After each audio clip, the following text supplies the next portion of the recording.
வணக்கம். இந்த வீடியோவில் சற்று முன் தமிழ்நாடு அரசு ஓய்வூதியர்களுக்கு சார்ந்து 3 புதிய அறிவிப்புகள் வெளியிடப்பட்டிருக்கிறது. இந்த அறிவிப்பை யார் வெளியிட்டிருக்காங்க, யாரெல்லாம் இதன் மூலமாக பயன்பெற முடியும், அதே போல் ஓய்வூதியர்கள் பின்பற்ற வேண்டிய வழிமுறைகள் என்ன என்பது குறித்து விவரத்தை பார்ப்போம். இந்த வீடியோவை தொடர்ந்து பார்க்குறதுக்கு முன்னாடி நம்ம சேனலை இதுவரைக்கும் சப்ஸ்கிரைப் பண்ணாதவங்க இந்த வீடியோக்கு கீழே இருக்க ரெட் கலர் சப்ஸ்கிரைப் பட்டன் அழுத்தி சப்ஸ்கிரைப் பண்ணிக்கோங்க.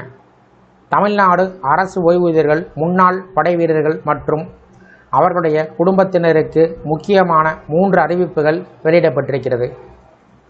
2026-27 கல்வியாண்டில் மேற்படிப்புக்கான கல்லூரி சேர்க்கையில் முன்னாள் படை வீரர்களின் குழந்தைகளுக்கு வழங்கப்படும் இடஒதுக்கீட்டிற்காக சார்ந்தோர் சான்று பெற வேண்டிய நடைமுறைகள் அறிவிக்கப்பட்டிருக்கிறது. தென்காசி மாவட்டத்தை சார்ந்த முன்னாள் படை வீரர்களின் குழந்தைகள் GOV தளத்தில் முன்னாள் படை வீரரின் விவரங்கள் சரிபார்க்கப்பட்டிருக்க வேண்டும்.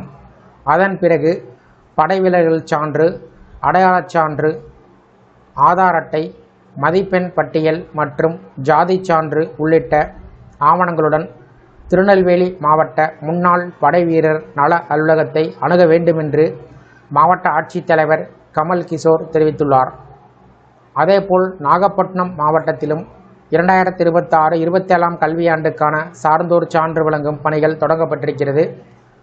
முன்னாள் படை வீரர்கள் xwl.tn.gov.in இணையதளத்தில் விண்ணப்ப படிவங்களை பதிவிறக்கம் செய்து பூர்த்தி செய்யலாம். விண்ணப்பத்துடன் ஓய்வூதிய ஆணை நகல், படை வீரர்கள் சான்று, ஆதார் அட்டை, 12ஆம் வகுப்பு மதிப்பெண் பட்டியல் போன்ற ஆவணங்களை சமர்ப்பிக்க வேண்டும். மாணவர் பெயர் படை வீரர்கள் சான்றில் இல்லாவிட்டால் பார்ட் 2 ஆர்டர் நகலும் கட்டாயம் சேர்க்கப்பட வேண்டும். நேரில் வர இயலாதவர்கள் தேவையான ஆவணங்களை இங்கே குறிப்பிடப்பட்டுள்ள மின்னஞ்சல் முகவரிக்கு அனுப்பி வைக்கலாம் என்று மேலதிக தகவல்களுக்கு நாகப்பட்டினம் மாவட்ட முன்னாள் படை வீரர் நல அலுவலகத்தை தொடர்பு கொள்ளலாம் என்று மாவட்ட ஆட்சியர் ஆகாஷ் தெரிவித்துள்ளார்.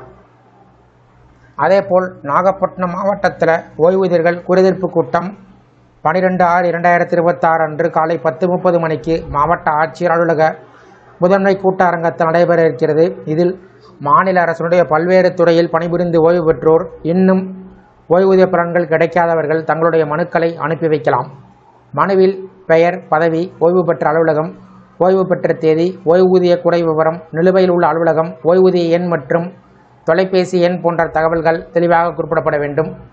இந்த மனுக்கள் 25/5/2026க்குள் நாகப்பட்டினம் மாவட்ட ஆட்சியர் அலுவலகத்திற்கு அனுப்பப்பட வேண்டும் என்று தெரிவிக்கப்பட்டிருக்கிறது. மேலும் மின்சார வாரியம், போக்குவரத்து கழகம் மற்றும் 100 ஆலைகளில் பணிபுரிந்து ஓய்வு பெற்றவர்கள் தங்களது விண்ணப்பத்தை சம்பந்தப்பட்ட உயர் அலுவலர்களுக்கு அனுப்பி வைக்க வேண்டும் என்று அறிவுறுத்தப்பட்டிருக்கிறது. இந்த 3 அறிவிப்புகள் சார்ந்து உங்களுடைய கருத்துக்கள், சந்தேகங்களை கமெண்ட் செக்ஷனில் பதிவிடுங்க. இந்த வீடியோ பிடிச்சிருந்தா வீடியோக்கு ஒரு லைக் பண்ணுங்கள். இந்த வீடியோவை அனைவருக்கும் ஷேர் பண்ணுங்கள். நன்றி.